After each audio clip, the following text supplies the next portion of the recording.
မင်္ဂလာပါခင်ဗျာကျွန်တော်ကဒီနေ့သင်ခန်းစာလေးမှာဆိုရင်ကွန်ပျူတာအခြေခံသမားများအတွက်အများဆုံးဖြစ်လေဖြစ်တာရှိတဲ့ error 5ခုကိုကျွန်တော်ဒီသင်ခန်းစာလေးမှာဖြည့်ရှင်းပြပေးသွားမှာဖြစ်ပါတယ်နံပါတ်1တစ်ခုကတော့ကျွန်တော်တို့ကွန်ပျူတာရဲ့ software မှာတင်ထားတဲ့ဒီရဲ့ software လေးတွေကကျွန်တော်တို့ icon အကြီးကြီးတွေဖြစ်ပြီးတော့မှကွန်ပျူတာ screen နဲ့ကျွန်တော်တို့အပြည့်ကြီးဖြစ်နေတယ်ပေါ့နော်ဒီလိုမျိုးအခါမျိုးမှာကျွန်တော်တို့ကိုယ်တိုင်ပြန်ပြီးတော့မှဖြည့်ရှင်းတတ်အောင်ကျွန်တော်ဒီသင်ခန်းစာလေးမှာထည့်သွင်းပေးထားပါတယ်အထူးသဖြင့်တော့ကျွန်တော်တို့ကိုကအခုမှကွန်ပျူတာကိုစပြီးတော့ကင်နေရတာဖြစ်တဲ့အတွက်ကျွန်တော်တို့ဒီမှာ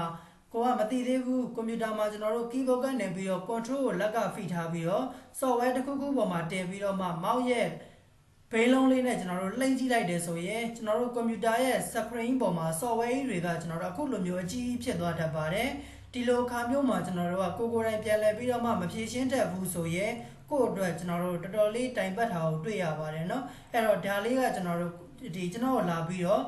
့မေးထားတဲ့ဒီသင်တန်းသားလေးတွေလည်းတွေ့ရတဲ့အတွက်ကျွန်တော်ဒီသင်ခန်းစာလေးမှာထည့်ပြီးတော့သင်ကြားပေးထားတာဖြစ်ပါတယ်အဲ့တော့ကျွန်တော်တို့ပုံမှန်အတိုင်းဆိုရင်တော့သူကဒီမှာ keyboard ကနေပြီးတော့ control လေးကိုလက်ကဖိ mouse ရဲ့ဘိန်းလုံးလေးနဲ့အောက်ကိုလှည့်လိုက်တယ်ဆိုရင်တော့သူက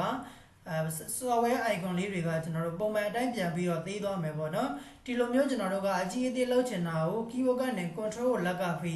mouse ရဲ့ဘိန်းလုံးနဲ့မလုပ်ချင်ဘူးဆိုရင်ကျွန်တော်တို့နောက်တစ်နည်းနဲ့လုပ်လို့ရပါသေးတယ်ကွန်ပျူတာရဲ့ screen ပေါ်မှာလွတ်တဲ့နေရာလေးမှာ mouse ရဲ့ right click လေးနှိပ်ပေးရပါတယ်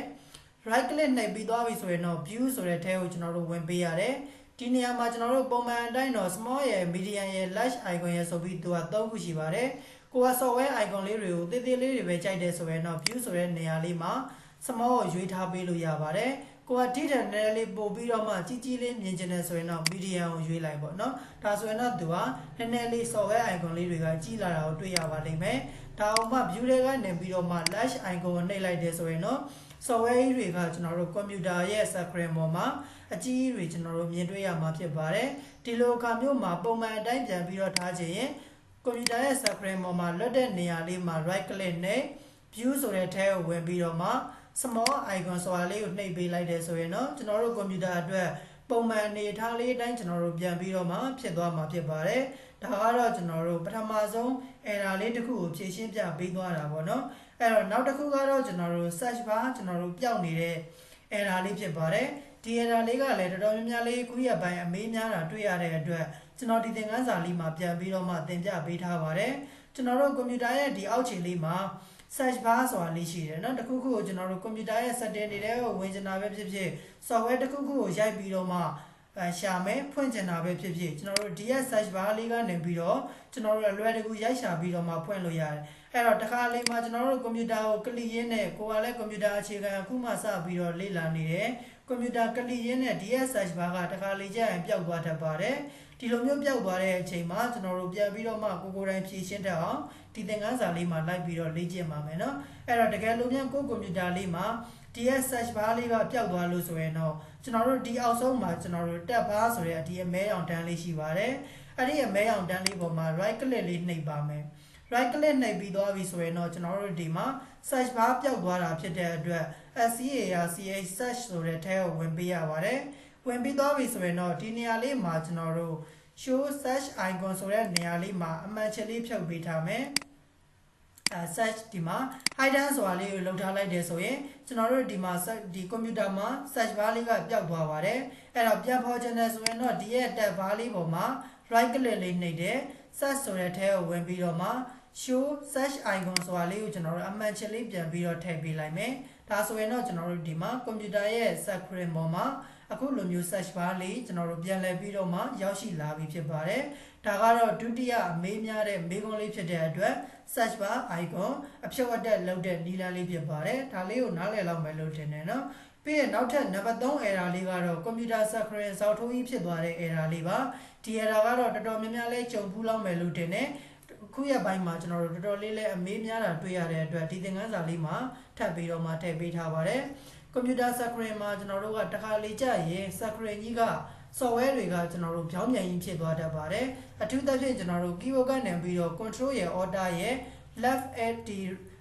right arrow key ရယ်ကိုကျွန်တော်တို့ကနှိပ်လိုက်မိတဲ့အခါမှာဆိုရင်ကျွန်တော်တို့ computer screen ကြီးကဇောက်ထိုးကြီးဖြစ်သွားတတ်ပါတယ်ဒီလိုအခါမျိုးဇောက်ထိုးဖြစ်သွားတဲ့အချိန်မှာဆိုရင်ကျွန်တော်တို့ computer မှာအတက်ပြန်ပြီးတော့ဖြစ်အောင်ကျွန်တော်တို့ပြုလုပ်ပေးရပါမယ် ပြုလုပ်ဖို့ရာအတွက်ကွန်ပျူတာရဲ့ screen လွတ်တဲ့နေရာလေးမှာ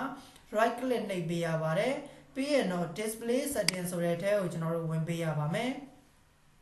display setting ဆိုတဲ့နေရာလေးမှာ scale and layout ဆိုတဲ့နေရာလေးရှိပါတယ်အောက်မှာနည်းနည်းလေးဆွဲလိုက်လို့ဆိုရင် display orientation ဆိုတဲ့နေရာလေးရှိပါတယ်ဒီနေရာမှာကျွန်တော်တို့ပုံမှန်အတိုင်း landscape ဆိုတာပဲရွေးပေးထားရပါမယ်တကယ်လို့ဒီရဲ့နေရာလေးမှာကိုယ့်ရဲ့ကွန်ပျူတာလေးက screen ကြီးကဇောက်ထိုးကြီးဖြစ်နေတယ်ဆိုရင်တော့ကျွန်တော်တို့သိကြပါတယ်ဒီနေရာမှာ landscape flip ဆိုတာလေးမြင်တွေ့ရပါလိမ့်မယ်အခုဒါဆိုရင်ကျွန်တော်တို့ landscape flip ဆိုတာနှိပ်ကြည့်လိုက်မယ်ဒီမှာကျွန်တော်တို့ reverse ဆိုတာလေးနှိပ်ကြည့်လိုက်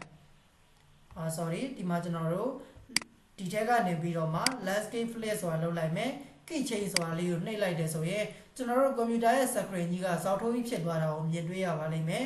အခုလိုမျိုးကျွန်တော်တို့ကွန်ပျူတာမှာ screen ဇောက်ထိုးဖြစ်သွားတယ်ဆိုရင်လည်းဘာမှစိတ်ပူစရာမရှိပါဘူးကျွန်တော်တို့ဒီရဲ့ကွန်ပျူတာပေါ်မှာ right click နဲ့ display setting ဆိုတဲ့ထဲကိုဝင်ပြီးတော့မှ scale and layout ထဲကနေပြီးတော့မှ display orientation ဆိုတဲ့နေရာလေးတွေ့အောင်ရှာပေးရပါမယ်တွေ့ပြီဆိုရင်တော့ဒီထဲမှာကျွန်တော်တို့က click တစ်ချက်နှိပ်ပြီးတော့ဝင်ပုံမှန်အတိုင်းထားချင်တာဖြစ်တဲ့အတွက် landscape ဆိုတာလေးကိုကျွန်တော်တို့ရွေးပေးရပါမယ်ပြီးရင်တော့ key change ဆိုတာလေးနှိပ်ပေးလိုက်တယ်ဆိုရင်တော့ကျွန်တော်တို့ကွန်ပျူတာ screen ကအတက်အနေထားနဲ့ပြန်ပြီးတော့ရောက်ရှိလာမှာဖြစ်ပါတယ်ဒီထဲမှာကျွန်တော်တို့ portrait တို့ portrait flip ဆိုရင်တော့သူက screen ကြီးကဘေးတိုက်အဆောင်ကြီးဖြစ်သွားမှာဖြစ်ပါတယ်ဒီလိုမျိုးဘေးတိုက်အဆောင်တွေဖြစ်တဲ့အတက်ပြန်ပြီးတော့ထားချင်တယ်ဆိုရင်လည်းဒီနေရာလေးမှာကျွန်တော်တို့က landscape ဆိုတာလေးကိုရွေးပေးလိုက်ရုံပါပဲဒါဆိုရင်တော့ကျွန်တော်တို့ကိုယ့်ရဲ့ကွန်ပျူတာလေးက screen အတက်အတိုင်းပုံမှန်လုံးနေချာအတိုင်းပြန်ပြီးတော့မှဖြစ်သွားမှာဖြစ်ပါတယ်ဒါဆိုရင်တော့ဒီရဲ့နီလန်လေးကိုလည်းကျွန်တော်တို့နားလည်လောက်မယ်လို့ထင်တယ်နော်ပြီးရင်နောက်ထပ် number 4နီလန်လေးကတော့ကျွန်တော်တို့ test bar နေရာထားသူမမှန်တဲ့ပြဿနာဖြေရှင်းတဲ့နီလန်လေးဖြစ်ပါတယ်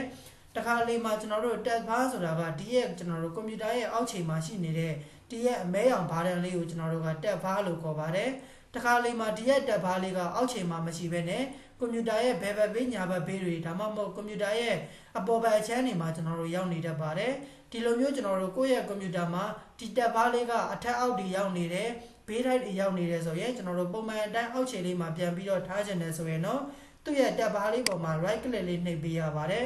်ပြီးရင်တော့ကျွန်တော်တို့ဒီမှာ tab bar setting ဆိုတဲ့ထဲကိုကျွန်တော်တို့ဝင်ပေးရပါတယ်ဝင်ပြီးသွားပြီဆိုရင်တော့ဒီရဲ့ tab bar location on screen ဆိုတဲ့နေရာလေးမှာလောလောဆယ်တော့ကျွန်တော်တို့ button ဆိုတာလေးဖြစ်နေတယ်အောက်ခြေမှာကျွန်တော်တို့တားထားတယ်ပေါ့နော်အဲ့တော့ဒီနေရာလေးမှာဒါတကယ်လို့ကျွန်တော်တို့ကတော့ရွေးလိုက်မိတယ်ဆိုရင်ဒီရဲ့ tab bar ကြီးကကျွန်တော်တို့ဘယ်ရောက်သွားလဲအပေါ်ကိုကျွန်တော်တို့ရောက်ရှိသွားမှာဖြစ်ပါတယ်အဲ့တော့ကိုယ်လုံးနေကြပုံမှန်အတိုင်းပုံစံအတိုင်းမဟုတ်တော့တဲ့အတွက်ကိုယ့်အတွက်နည်းနည်းလေးကြောင်သွားနိုင်ပါတယ်ဒါကြောင့်တကယ်လို့ကိုယ့်ရဲ့ကွန်ပျူတာလေးမှာ tab bar ကနေရာထားသူမမှန်ဘူးပုံမှန်အတိုင်းပြန်ပြီးတော့မှထားချင်တယ်ဆိုရင်တော့ကျွန်တော်တို့ဒီထဲကိုဝင်ပြီးတော့မှထားပေးရမယ်အခုဒါဆိုရင်ဒီမှာဘေးဘက်အချမ်းကိုရောက်သွားတယ်ပေါ့နော်အဲ့တော့ဒီလိုမျိုးတွေရောက်နေတဲ့အချိန်မှာသူ့ပေါ်မှာ right click နဲ့ test bar setting ဆိုတဲ့ထဲကိုကျွန်တော်တို့ဝင်ပေးရပါမယ်ဒီရဲ့ tab bar location on screen ဆိုတဲ့နေရာလေးမှာ click တစ်ချက်နဲ့အောက်ခြေမှာပုံမှန်ထားချင်တာဖြစ်တဲ့အတွက် button ဆိုတာလေးကိုရွေးထားလိုက်တယ်ဆိုရင်တော့ပုံမှန်အတိုင်းပြန်ပြီးတော့ဖြစ်သွားပါလိမ့်မယ်အဲ့တော့ပုံမှန်အတိုင်းဖြစ်သွားပြီဆိုရင်ကျွန်တော်တို့တစ်ခါလေကြာရင်ဒီရဲ့ load the test bar ဆိုတာလေးကကျွန်တော်တို့ပိတ်နေတတ်ပါတယ်အဲ့တော့တကယ်လို့ကိုယ့်ရဲ့ကွန်ပျူတာလေးမှာနေရာထားသူတွေကမမှန်ဘူးသူ့လိုကျွန်တော်တို့ရွေ့နေတယ်ဆိုရင်တော့ဒီနေရာလေးမှာ load the test bar ဆိုတာလေးကိုကျွန်တော်တို့ဖွင့်ပေးခဲ့ရပါမယ်ဒါဆိုရင်တော့ကျွန်တော်တို့မောင်းနဲ့လွယ်တကူဒီ tab bar ကိုဆွဲခေါ်ပြီးတော့ရွှေ့လို့မရတော့ဘူးပေါ့နော်ပုံမှန်အတိုင်းကျွန်တော်တို့ဒီနေရာလေးမှာပဲပုံသေးထားမယ်ဆိုပြီးတော့မှ lock ခတ်ခဲလိုက်တာဖြစ်ပါတယ်အဲ့တော့ number 4 setting လေးကိုလည်းကျွန်တော်တို့ကိုယ်တိုင်နားလည်လောက်မယ်လို့ထင်တယ်လက်တွေ့လိုက်ပြီးတော့မှလေ့ကျင့်တော့လောက်မယ်လို့ထင်ပါတယ်နော်အဲ့တော့နောက်ဆုံးတစ်ခုကတော့ကျွန်တော်တို့နံပါတ်5တစ်ခုကဒီ this PC icon ပြန်ပေါ်တဲ့နီလန်လေးဖြစ်ပါတယ်ကျွန်တော်တို့ကွန်ပျူတာမှာဒီမှာ this PC ဆိုတာလေးပါတယ်recyclable ဆိုတဲ့အမိုက်ပုံးလေးပါတယ်တခါလေးမှာကျွန်တော်တို့ကွန်ပျူတာရဲ့ screen ပေါ်မှာ this PC icon လေးတွေ recyclable ဆိုတဲ့အမိုက်ပုံးလေးတွေပျောက်သွားတတ်ပါတယ်ဒီလိုမျိုးကျွန်တော်တို့ကကိုယ့်ရဲ့ကွန်ပျူတာမှာ this PC icon လေးတွေပျောက်သွားတယ်ဆိုရင်တော့ကွန်ပျူတာ screen ရဲ့လွတ်တဲ့နေရာလေးမှာ right click လေးနှိပ်ပါမယ် right click နှိပ်ပြီးသွားပြီဆိုရင်တော့ကျွန်တော်တို့က this PC icon ပြန်ပေါ်ချင်တာဖြစ်တဲ့အတွက် personalize ဆိုတဲ့အထဲကိုကျွန်တော်တို့ဝင်ပေးရပါမယ် personalize ဆိုတဲ့အထဲကိုဝင်လိုက်တာနဲ့တပြိုင်နက်ကွန်ပျူတာမှာ background change လို့ရတဲ့နေရာတွေကိုရောက်သွားပါမယ်အဲ့တော့ဒီနေရာလေးတွေရောက်လာပြီဆိုရင်တော့ကျွန်တော်တို့ဒီ back page လေးမှာ thin ဆိုတဲ့နေရာလေးတွေကိုကျွန်တော်တို့ click တစ်ချက်နှိပ်ပြီးတော့ဝင်ပေးလိုက်ပါဝင်ပြီးသွားပြီဆိုရင်တော့ကွန်ပျူတာရဲ့ညာဘက်တောင်လေးမှာ desktop icon setting ဆိုတာလေးရှိပါတယ်ဒီထဲကိုကျွန်တော်တို့ click နှိပ်ပြီးတော့ထပ်ပြီးတော့ဝင်ပေးရမယ်အဲ့တော့ဝင်ပြီးသွားပြီဆိုရင်တော့ကျွန်တော်တို့လက်ရှိအနေအထားအရာတော့ computer မှာ this pc icon လေးရဲ့ recycle bin ဆိုတဲ့အမိုက်ပုံးလေးတွေရရှိနေပါတယ်။ဘာကြောင့်ရှိနေလဲဆိုရင်တော့ဒီထဲမှာအမှန်ချစ်လေးတွေထည့်ထားတဲ့အတွက်ကျွန်တော်တို့ရှိနေတာဖြစ်ပါတယ်။အဲ့တော့အခုဒါဆိုရင်ဒီနေရာမှာကျွန်တော်တို့အမှန်ချစ်လေးတွေဖြုတ်ပြီးတော့မှ apply လုပ် okay နှိပ်ကြည့်လိုက်မယ်ဆိုရင်ကျွန်တော်တို့ computer ရဲ့ screen ပေါ်မှာ this pc icon ရဲ့ recycle bin ဆိုတဲ့အမိုက်ပုံးလေးတွေကကျွန်တော်တို့ပျောက်သွားမှာဖြစ်ပါတယ်။အဲ့တော့တကယ်လို့ပျောက်သွားလို့ပြန်ပြီးတော့ဖော်ချင်တယ်ဆိုရင် computer ရဲ့ screen ပေါ်မှာ right click လေးနှိပ်ပါ personalize ဆိုတဲ့ထဲကိုကျွန်တော်တို့ဝင်ပေးရပါမယ်ပြီးရင်တော့ this ဆိုတဲ့ထဲကိုဝင်ပေးပါဒီထဲရောက်လာပြီဆိုရင်တော့ desktop icon setting ဆိုတဲ့ထဲကိုဝင်ပြီးတော့ကိုထည့်ချင်တာလေးကိုယ့်ရဲ့ computer မှာပေါ်ကျင်တဲ့ software လေးတွေကိုအမှန်ချစ်လေးထည့်ပြီးတော့မှ apply လုပ် okay လုပ်ပေးရပါမယ် apply okay လုပ်လိုက်ပါမယ်ဒါဆိုရင်တော့ကျွန်တော်တို့ computer မှာ this pc software လေးရဲ့ recycle bin ဆိုတဲ့အမိုက်ပုံးလေးရဲ့ကျွန်တော်တို့ပြန်ပြီးတော့မှရောက်ရှိလာမှာဖြစ်ပါတယ်အဲ့တော့ကျွန်တော်ကဒီသင်ခန်းစာလေးမှာတော့ computer အခြေခံသမားလေးတွေအတွက်တော်တော်များများအဖြစ်များတယ်ပေါ့နော်စက်တင်လေး၅ခုကိုကျွန်တော်ဒီသင်ခန်းစာလေးမှာသင်ပြပေးသွားတာဖြစ်ပါတယ်အဲ့တော့ဒီရဲ့၅ခုကအားလုံးအတွက်အရင်အကျိုးရှိမယ်လို့ထင်တယ်ကိုယ်တိုင်ကြုံတွေ့နေရတယ်ဆိုရင်အခုနီလန်းလေးတွေအတိုင်းလိုက်ပြီးတော့မှဖြည့်ရှင်းပေးလို့ရပါတယ်ဒါဆိုရင်ဒီရဲ့သင်ခန်းစာလေးကိုအားလုံးနားလည်လောက်မယ်လို့ထင်ပါတယ်ကိုယ်တိုင်လက်တွေ့လိုက်ပြီးတော့မှလေ့ကျင့်ကြည့်ပေးလို့ရပါတယ်အကယ်၍ကိုယ်တိုင်လေ့ကျင့်ကြည့်တဲ့အခါမှာကျွန်တော်တို့မရတဲ့နေရာလေးတွေရှိတယ်ကျွန်တော်သင်ပေးတာနားမလည်လိုက်တဲ့နေရာလေးတွေရှိရဆိုရင်လည်းကျွန်တော်ပြန်ပြီးတော့မေးမြန်းပေးလို့ရပါတယ်အကယ်၍ကိုယ်တိုင်လေ့ကျင့်ပြီးသွားပြီကိုလည်းအမှန်တကယ်ဒီရဲ့ error လေး၅ခုကိုကိုယ်တိုင်ဖြေရှင်းတတ်နေပါပြီဆိုရင်တော့ဒီသင်ခန်းစာရဲ့ comment လေးမှာ DONE done ဆိုပြီးတော့ရေးခဲ့ပေးပါအောင်ခင်ဗျာအခုဒါဆိုရင်တော့ကျွန်တော်ဒီသင်ခန်းစာလေးကိုဒီမှာပဲရှင်းထားလိုက်ပါမယ်အားလုံးအဆင်ပြေကြပါစေခင်ဗျာ